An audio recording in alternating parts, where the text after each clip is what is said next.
السلام عليكم ورحمة الله تعالى وبركاته. أهلا وسهلا بكم متتبعي قناة أحمد للوصفات الطبخ والتدابير المنزلية. إن شاء الله يا رب تكونوا كامل بخير وراكم تفوتوا في أيامات مليحة.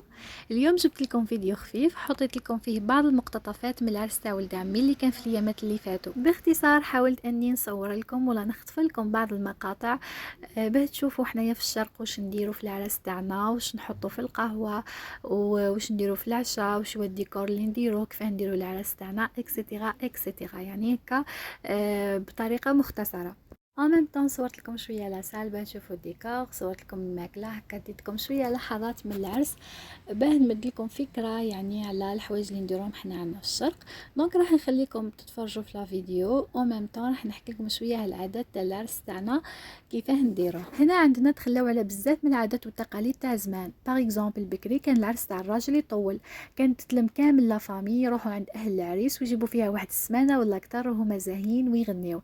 مي دوكا اختصروا العرس كامل غير في 3 جوغ. واش يديروا في لي 3 جوغ هادو؟ النهار الاول يروحوا يجيبوا الجهاز تاع العروسه ولا كيما نقولوا لها حنايا الشوره، يعني القش تاعها والحوايج اللي وجدتهم، و ان ميم طون يديو لها العشاء، يديو لها سلاطه ديسير، يديو لها كبش ولا زوج، يعني هذا يعتمد على حسب القدره الماليه تاع اهل العريس. ويجيبوا الجهاز هذا واش يديروا في النهار الاول. النهار الثاني هو العرس تاع العروسه، دير فيه العشاء تاعها في دارها، تعرض الاهل تاعها وحبابها، وفي الليل يروحوا اهل العريس يحنيوا لها. هذا طبعا اذا كانت تكون قريبه لهم.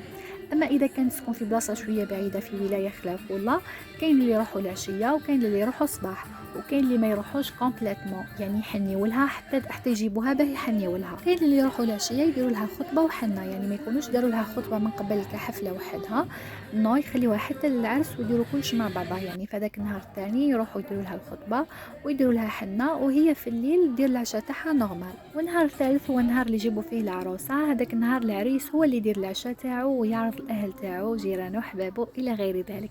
يعني احنا عندنا لهنا نهار العرس يديروا فيه قهوه تاع العشيه ويديروا تاني العشاء. العرس احنا عندنا هنا يبدا بكري ويكمل بكري، ماشي كيما في الغرب يبداو في الليل. احنا عندنا العرس يبدا العشيه مثلا هكذاك 3 4 يبداو الناس يجوا، هذاك وين يبدا العرس هكا يتقهواو ويزهاو ويشطحوا يتو. من بعد عندهم في الليل كي يقرب هكذاك ورا المغرب يتعشاو، يعشيو الرجال برا ويعشيو النساء. احنا ما عندناش لهنا عرس مختلطه، يعني رجال وحدهم ونساء وحدهم.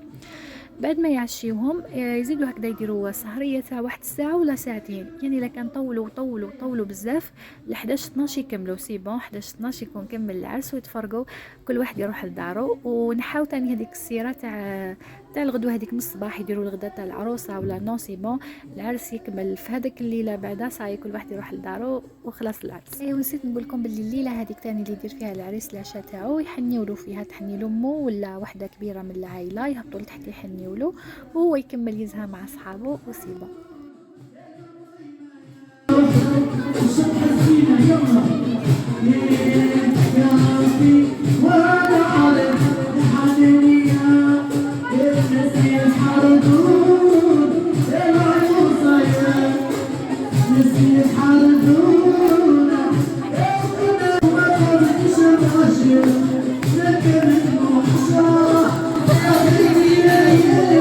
وهكا نكون وصلت لافين تاع لا فيديو.